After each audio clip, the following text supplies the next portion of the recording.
క్రితం కోవిడ్ వంటి అత్యవసర పరిస్థితులను ఎదుర్కోవడం ప్రధాన లక్ష్యంగా ప్రత్యేక నిధిని ఏర్పాటు చేసేందుకు ఉద్దేశించిన పబ్లిక్ చారిటబుల్ ట్రస్ట్ అయిన పిఎం కేర్స్ నిధి 2024-25 ఆర్థిక సంవత్సరంలో 8,452 కోట్ల ఆదాయాన్ని నమోదు చేసినట్లు ఆడిట్ నివేదిక వెల్లడించింది.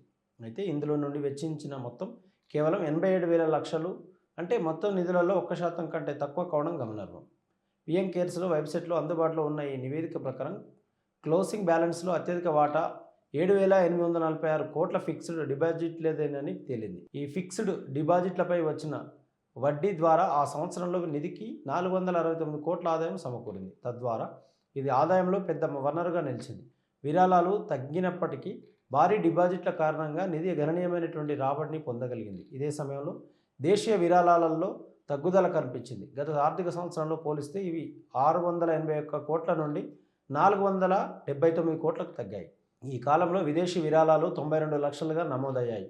కాగా అంతకుముందు ఆర్థిక సంవత్సరంలో ఇవి 1,13,00,000 కావడం గమనార్హం. మొత్తం మీద ట్రస్ట్ పరిస్థితి ఆశాజనకంగానే ఉంది. ఎందుకంటే గత ఆర్థిక సంవత్సరంతో పోలిస్తే ఈ కాలంలో మొత్తం ఆదాయం ఎక్కువగా ఉంది. ఈ గణాంకాల ప్రకారం 2025 ఆర్థిక సంవత్సరంలో మొత్తం ఆదాయం పెరిగినప్పటికీ దేశీయ విదేశీ వనరుల నుండి వచ్చే విరాళాలు తగ్గాయి. అదే సమయంలో ఫిక్స్డ్ డిపాజిట్లపై వచ్చే వడ్డీ నిధి ఆదాయంలో అత్యధిక వాటాను ఆక్రమించింది.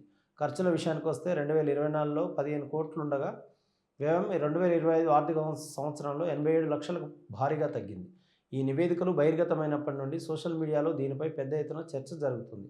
ట్రస్ట్ అందుబాటులో ఉన్న మొత్తం నిధులలో కేవలం 0.01% మాత్రమే వినియోగించుకుంది. పిఎం కేర్స్ ఫండ్ ఇంత పెద్ద మొత్తంలో డబ్బును ఎందుకు నిరుపయోగంగా ఉంచుతుంది అని ఒక నెటిజన్ ప్రశ్నించారు.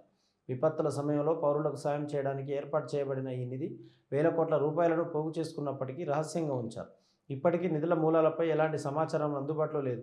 పిఎం కేర్స్ ఫండ్ ఆర్టీఐ చట్టానికి లోబడి ఉండడానికి నిరాకరిస్తూ ప్రజా పరిశీలన నుండి తప్పించుకుంటూనే ఉంది అని ఆ నెటిజన్ అన్నారు. ఇంతటి భారీ నిధి చాలా వరకు నిరుపయోగంగా ఉండడం దాని వినియోగ ఉద్దేశంపై తీవ్రమైన ప్రశ్నలను లేవనెత్తుతుంది అని మరొకరు అన్నారు. జాతీయ గీతం వందే మాతరం చుట్టూ కొనసాగుతున్న రాజకీయ వివాదంపై శివసేన బీజేపీ తీవ్ర స్థాయిలో విరుచుకుపడింది. అధికారిక పార్టీ రాజకీయ లబ్ధి కోసం చరిత్రను వక్రీకరిస్తుందని ఆరోపించింది. భారతదేశ స్వాతంత్ర్య పోరాటంలో కానీ, వందే మాతరం, ఇంక్విలాబ్ జిందాబాద్ వంటి నినాదాలను ప్రాచుర్యంలోకి తీసుకురావడంలో కానీ బీజేపీకి ఎటువంటి ముఖ్యమైన పాత్ర లేదని సామ్నాలో ప్రచురించిన సంపాదకీయంలో ఆ పార్టీ పేర్కొంది. ఈ సంపాదకీయం బీజేపీ వ్యవస్థాపకుడు శ్యామ్ ప్రసాద్ ముఖర్జీని కూడా లక్ష్యంగా చేసుకుంది.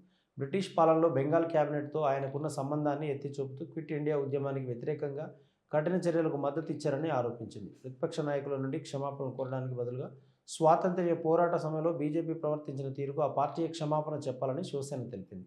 పార్లమెంటరీ కార్యకలాపాలపై ప్రతిపక్షానికి కేంద్రానికి మధ్య రాజకీయ ఘర్షణ నెలకొన్న నేపథ్యంలో ఈ వ్యాఖ్యలు వెలువడ్డాయి. ప్రతిపక్షాల నిరసన సందర్భంగా కేంద్ర హోంమంత్రి అమిత్ షా పార్లమెంటుకు దూరంగా ఉన్నారని ఆరోపిస్తూ ఆ సంపాదకీయం ఆయనను విమర్శించింది. అంతేకాకుండా వందే మాతరంపై కాంగ్రెస్ వైఖరిని మేధో నక్సలిజంగా అభివర్ణించింది. స్వాతంత్ర్య ఉద్యమంతో ఈ గీతానికి ఉన్న చారిత్రక సంబంధాన్ని శివసేన నొక్కి చెప్పింది. 1896లో కోల్కతాలో జరిగిన కాంగ్రెస్ సమావేశంలో రవీంద్రనాథ్ ఠాగూర్ ఈ గీతాన్ని తొలిసారిగా ఆలాపించారని గుర్తు చేసింది. దీనిలో మొదటి 2 చరణాలను స్వీకరించాలని 1937లో కాంగ్రెస్ వర్కింగ్ కమిటీ తీసుకున్న నిర్ణయాన్ని కూడా ఇది ప్రముఖంగా ప్రస్తావించింది.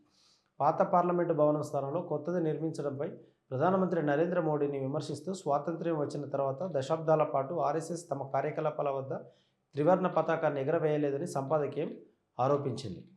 1947 ఆగస్టు 15న పుణేలోని శనివారవాడలో జాతీయ జెండాను ఎగరవేసిన ఘటనను గుర్తు చేస్తూ వందే మాతరం దేశ స్వాతంత్ర్య పోరాటానికి చెందినదని, దానిని కేవలం రాజకీయ ఘర్షణలకు ఒక సాధనంగా మార్చకూడదని శివసేన పేర్కొంది. తెలంగాణలో ప్రజల ఆస్తి హక్కును పరిరక్షించడానికి రాష్ట్ర ప్రభుత్వం కట్టుబడి ఉందని, నిషేధిత భూముల సమస్యను త్వరగా పరిష్కరిస్తామని ముఖ్యమంత్రి రేవంత్ రెడ్డి తెలిపారు. ఈ మేరకు రెవెన్యూ మంత్రితో కలిసి సెక్షన్ 222A పరిధిలోకి వచ్చే భూములపై ఆలయ సమీక్ష నిర్వహించారు. నిషేధిత జాబితాలో ఉన్న ఆస్తికి సంబంధించి ఆన్లైన్ రిజిస్ట్రేషన్ స్లాట్ బుక్ చేసుకుంటే రెవెన్యూ అధికారులు 2 రోజుల్లోనే దాని పరిశీలన ప్రక్రియను పూర్తి చేస్తారని ఆయన పేర్కొన్నారు. ఆ భూమి ప్రైవేట్ భూమి అని నిర్ధారణ అయితే వెంటనే రిజిస్ట్రేషన్ ప్రక్రియ చేపడతామని ఆయన చెప్పారు. శాశ్వత పరిష్కారం కోసం 22A జాబితాలోని భూములను పరిశీలించి ఖచ్చితమైన జాబితాను సిద్ధం చేయాలని జిల్లా కలెక్టర్లను ఆయన ఆదేశించారు. 22A భూములకు సంబంధించిన బ్రోకర్లను లేదా మధ్యవర్తులను ఆశ్రయించవద్దని, ఎలాంటి వదంతులను నమ్మవద్దని ప్రజలకు ఆయన సూచించారు. అమ్మకం, బహుమతి లేదా తాకట్టు పెట్టడానికి అనర్హమైన నిషేధిత భూముల జాబితాలో అనేక ప్రైవేట్ భూములు చేరడంతో మంత్రి పొంగులేటి శ్రీనివాసరెడ్డి ప్రజలకు తాజాగా క్షమాపణ చెప్పిన విషయం తెలిసింది. ప్రభుత్వ భూములు, దేవాదాయ శాఖ భూములు, వివాదంలో ఉన్న ఆస్తులు ఈ నిషేధిత భూముల జాబితా పరిధిలోకి వస్తాయి. నిజమైన పట్టా భూములను తొలగించకుండానే నిషేధిత ఆస్తుల జాబితాను సబ్ రిజిస్టర్లకు పంపిణీ రెవెన్యూ అధికారుల తప్పుల వల్లే ఈ గందరగోళం ఏర్పడిందని మంత్రి తెలిపారు. ఈ జాబితా విషయంలో ప్రజలు ఆందోళన చెందవద్దని, సమస్య పరిష్కార ప్రక్రియ ఇప్పటికే మొదలైందని మంత్రి భరోసా ఇచ్చారు. 24 గంటల వ్యవధిలో మేడ్చల్, మల్కాజ్గిరి జిల్లాలో 30, రంగారెడ్డి జిల్లాలో 4 చొప్పున మొత్తం 34 రిజిస్ట్రేషన్లు జరిగాయని ఆయన వెల్లడించారు.